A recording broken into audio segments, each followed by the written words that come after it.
Hello दोस्तों, आज है 5 मई और 5 मई के करंट अफेयर के जो भी इम्पोर्टेंट क्वेश्चन बनते हैं आज हम उनके बारे में डिस्कस करेंगे। इसकी पीडीएफ आपको टेलीग्राम चैनल सीटी करंट अफेयर पर मिल जाएगी और ये वीडियो रोज़ाना सुबह 7 बजे आ जाती है, तो आप इसको सुबह के टाइम ही देख सकते हैं। इस वीडियो में हम टॉप 12 क्वेश्चन करेंगे जो 5 मई के बहुत ही ज़्यादा इम्पोर्टेंट क्वेश्चन होंगे। तो चलिए पहला क्वेश्चन देखते हैं। कोयला खनिक दिवस कब मनाया जाता है? तो कोयला खनिक, कोयला तो आप जानते हो। तो ये खनिक क्या होता है? खनिक वो लोग होते हैं जो खान में रह करके कार्य करते हैं, जो खान में रह करके कोयले की खुदाई करते हैं। तो जो खनिक लोग होते हैं उन्हीं के सम्मान के लिए, उन्हीं के बलिदान के लिए हम कोयला खनिक दिवस मनाते हैं। और यह कब मनाया जाता है? यह प्रत्येक वर्ष 4 मई को मनाया जाता है। अंतर्राष्ट्रीय अग्निशमन दिवस यानी इंटरनेशनल फायर फाइटर्स डे कब मनाया जाता है? तो फायर फाइटर्स यानी जो लोग आग से लड़ते हैं, इसका मतलब क्या है कि जो लोग आग बुझाने का कार्य करते हैं, तो उन्हीं के लिए भी एक दिवस मनाया जाता है और उसका नाम क्या है? अंतर्राष्ट्रीय अग्निशमन दिवस। तो जो लोग आग बुझाने का कार्य करते हैं तो क्या होता है कि उनकी कभी कभी मृत्यु हो जाती है। जैसे कहीं जंगल में भयानक आग लगी हुई है तो उसको बुझाने के चक्कर में उनकी मृत्यु भी हो जाती है। तो उन्हीं के बलिदान, जो अग्निशमन लोग होते हैं, उनके बलिदान के लिए ही अंतर्राष्ट्रीय अग्निशमन दिवस मनाया जाता है। और यह कब मनाया जाता है? यह दिवस भी 4 मई को मनाया जाता है। विश्व अस्थमा दिवस 2021 कब मनाया गया है? तो ये जो अस्थमा दिवस है, अस्थमा दिवस यह कब मनाया जाता है? यह मई के पहले मंगलवार को मनाया जाता है। मई के पहले मंगलवार को मनाया जाता है। तो हाल ही में 2021 में जो मई का पहला मंगलवार है वह 4 मई को आया है। तो विश्व अस्थमा दिवस 2021 कब मनाया गया है? यह 4 मई को मनाया है। तो अस्थमा क्या होता है? अस्थमा एक तरह की बीमारी होती है जिसकी वजह से जो ये सांस लेने वाली जो नली होती है, जो सांस लेने वाली जो नली है, इसमें सूजन आ जाती है। इसमें सूजन आने की वजह से क्या होता है कि जो मरीज होता है उसको सांस लेने में परेशानी होती है। तो हालांकि ये जो अस्थमा है इसका कोई भी इलाज नहीं है।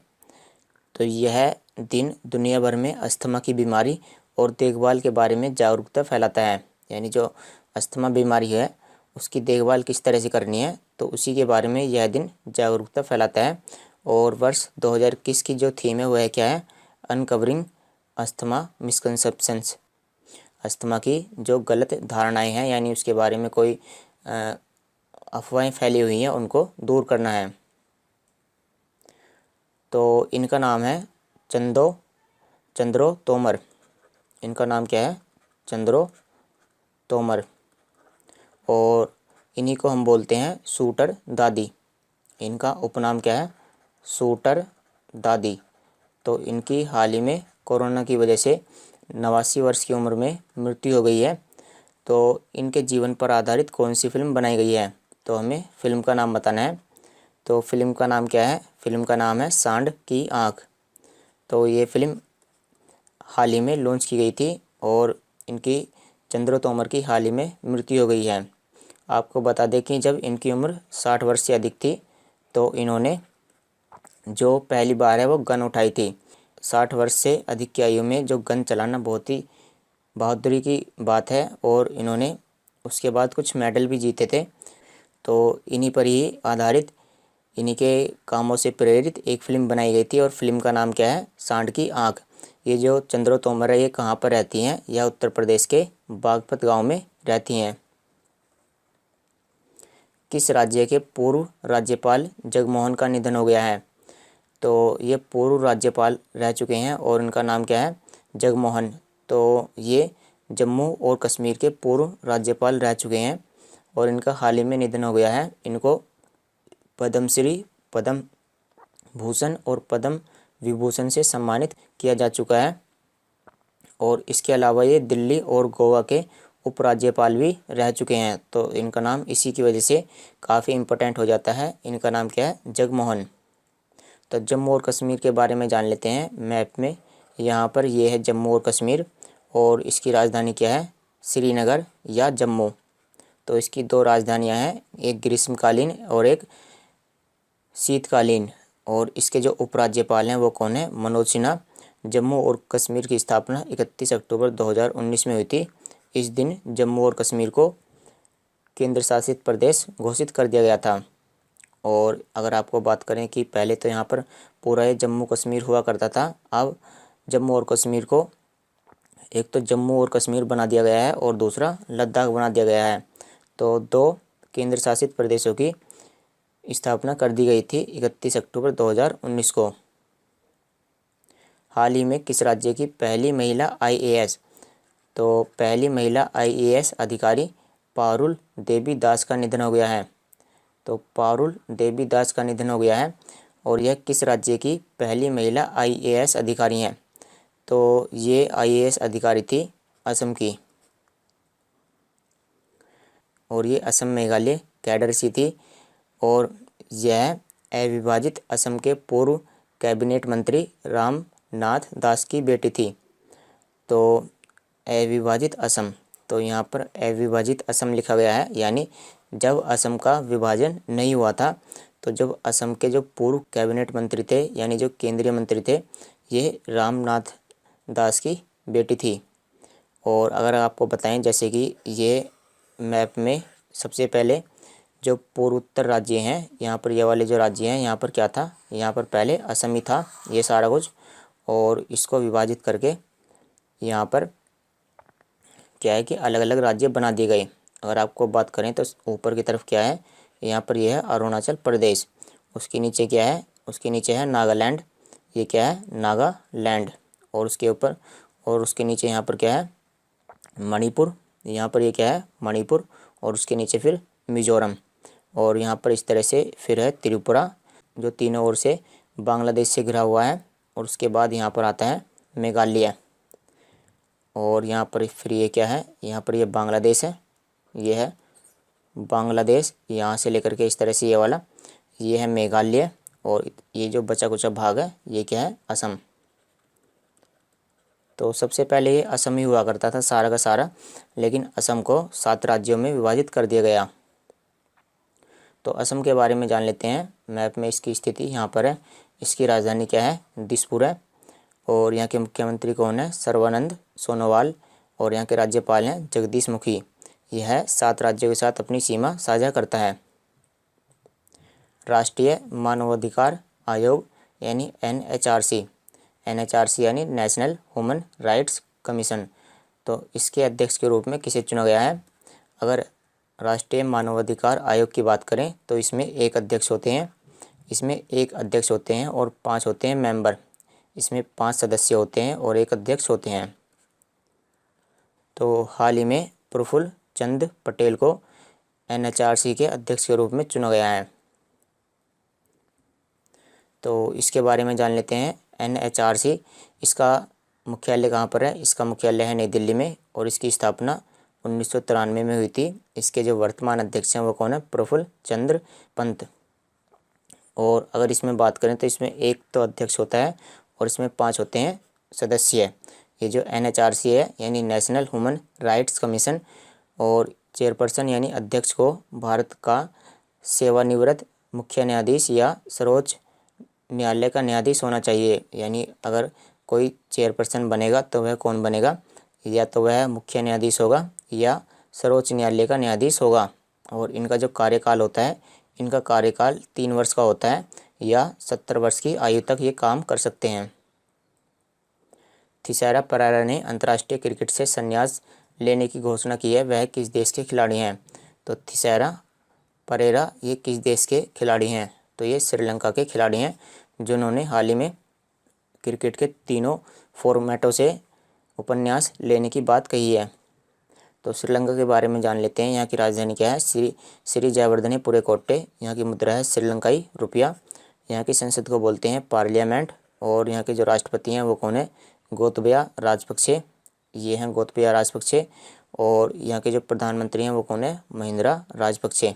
तो ये हैं महिंद्रा राजपक्षे, ये दोनों भाई ही हैं, इसलिए इनकी फ़ोटो में कोई अंतर भी नहीं नज़र आ रहा। सिडबी यानी SIDBI, और इसकी फुल फॉर्म क्या है, small industries development bank of India. तो सिडबी ने 2 नई ऋण यानी जो लोन होता है, ऋण वितरण योजनाएं श्वास और आरोग्य लॉन्च की हैं। तो सिडबी का मुख्यालय कहाँ पर है? तो सिडबी का कार्य क्या होता है? सिडबी जो उद्योग होते हैं, तो उद्योग धंधों के लिए सिडबी क्या करता है? सिडबी लोन प्रोवाइड करता है, यह ऋण प्रोवाइड करता है। तो इसने हाल ही में 2 ऋण प्रोवाइड करने की योजनाएं बनाई हैं। एक का नाम क्या है? श्वास, और दूसरे का नाम क्या है? आरोग्य। तो सिडबी का मुख्यालय कहाँ पर है? तो सिडबी का मुख्यालय यूपी के लखनऊ में है, जो यूपी की राजधानी है लखनऊ। तो इनके बारे में जान लेते हैं, श्वास के बारे में और आरोग्य के बारे में। तो जो श्वास है, जैसे कि इसके नाम से ये पता चलता है, श्वास का मतलब जो हमें सांस आता है। तो इसी के लिए ही इन्होंने जो हेल्थ केयर सेक्टर है, यानी जो अस्पताल हैं, उनके लिए लोन लेने की बात कही गई है। यानी जो हेल्थ केयर सेक्टर हैं वो सिडबी से लोन ले सकते हैं। और दूसरा वाला ये जो आरोग्य है, ये किसके लिए है? यह MSME के लिए है, यानी micro small and medium enterprises, यानी सूक्ष्म लघु और मध्यम उद्योग, सूक्ष्म लघु और मध्यम उद्योगों के लिए इन्होंने आरोग्य नामक ऋण वितरण योजना स्टार्ट की है। और जो हेल्थ केयर सेक्टर है, यानी कि जो डॉक्टर वगैरह हैं या जो अस्पताल हैं, उनके लिए श्वास नामक योजना शुरू की है, और इन योजनाओं के तहत ये लोन प्रोवाइड करेगी। तो इसकी सिडबी के बारे में जान लेते हैं। इसकी स्थापना 1990, मुख्यालय लखनऊ, और इसके जो चेयरमैन यानी कि जो इसके अध्यक्ष हैं वो कौन है? शिव सुब्रमण्यम रमन। किसने बिलीव इन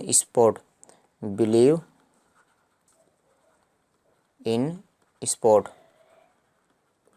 अभियान के लिए सिंधु, जो PV सिंधु हैं और जो मिशेल हैं, उनको एम्बेसडर बनाया है। तो यानी जो खेल हैं उनमें विश्वास करो। तो इस अभ्यास के लिए PV सिंधु और मिशेल को एम्बेसडर बनाया गया है, यानी ये इसका प्रचार करेंगी। तो ये किसने बनाया है इनको? किसने इनको बिलीव इन स्पोर्ट अभियान के लिए एम्बेसडर बनाया है? तो हाल ही में अंतर्राष्ट्रीय ओलंपिक समिति ने इनको ब्रांड एम्बेसडर बनाया है। IOC, इंटरनेशनल ओलंपिक कमेटी, या हिंदी में क्या बोलते हैं? समिति। तो ये हैं PV सिंधु, और ये दोनों जो खिलाड़ी हैं, ये दोनों ही बैडमिंटन खिलाड़ी हैं। तो इसके बारे में जान लेते हैं, अंतर्राष्ट्रीय ओलंपिक समिति के बारे में। तो इसकी स्थापना 1894 में हुई थी, और इसका मुख्यालय कहाँ पर है? Lausanne, Switzerland. और इसके जो वर्तमान अध्यक्ष हैं वो कौन है? थॉमस बोच। तो ये हैं थॉमस बोच। इंडियन बैंक और BSNL ने समझौता ज्ञापन पर हस्ताक्षर किए हैं। BSNL के अध्यक्ष कौन हैं? तो इसके अध्यक्ष कौन है? BSNL के अध्यक्ष हैं प्रवीण कुमार।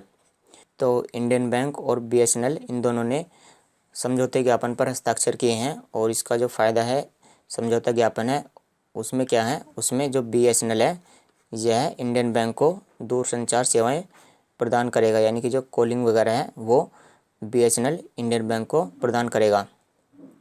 तो BSNL के बारे में जान लेते हैं। BSNL यह एक सरकारी कंपनी है, और इसकी स्थापना 2000 में हुई थी। इसका मुख्यालय नई दिल्ली में है, और इसके वर्तमान अध्यक्ष और MD कौन है? प्रवीण कुमार पुरवार। हाल ही में किस राज्य ने मिट्टी के खिलौने को GI टैग देने की घोषणा की है? तो जो मिट्टी के खिलौने हैं और जो तमिलनाडु राज्य में हैं, उनको GI टैग देने की बात कही गई है, क्योंकि यहाँ के जो मिट्टी के खिलौने हैं वो काफ़ी बेहतरीन है। तो GI टैग उनको दिया जाता है जिस जगह पर वो जो उत्पाद है वो बहुत ही अच्छी क्वालिटी में बनाया जाता है। अगर तमिलनाडु के खिलौने की बात करें तो यहाँ पर ये जो मिट्टी के जो खिलौने हैं, इनकी जो क्वालिटी है वो काफ़ी बढ़िया है। तो GI टैग देने का फ़ायदा क्या होता है? जैसे अगर किसी व्यक्ति को कोई सामान खरीदना है, जैसे खिलौने ही खरीदने हैं, तो वह क्या करेगा? डायरेक्ट ही ऐसी सर्च करेगा कि जो मिट्टी के खिलौने हैं वो किस जगह के प्रसिद्ध हैं। तो जैसे कि इसको GI टैग दिया जा चुका है, तो डायरेक्ट ही तमिलनाडु से मिट्टी के खिलौने खरीदेगा। तो अगर GI टैग की बात करें तो सबसे पहला GI टैग किस वस्तु को दिया गया था, यानी किस सामान को दिया गया था? तो यह 2004 में दार्जिलिंग की जो चाय है उसको सबसे पहले GI टैग दिया गया था। तो तमिलनाडु के बारे में जान लेते हैं। मैप में यहाँ पर सबसे नीचे की तरफ है तमिलनाडु, और यह 3 राज्यों के साथ अपनी बाउंड्री साझा करता है। और इसकी राजधानी क्या है? इसकी राजधानी है चेन्नई। इसके मुख्यमंत्री हैं के पलानीस्वामी, और यहाँ के राज्यपाल हैं बनवारीलाल पुरोहित। तो चलिए दोस्तों, आज की वीडियो में इतना ही। इसकी PDF आपको Telegram channel CT current affair पर मिल जाएगी। Thanks for watching the video. कल मिलते हैं आपसे।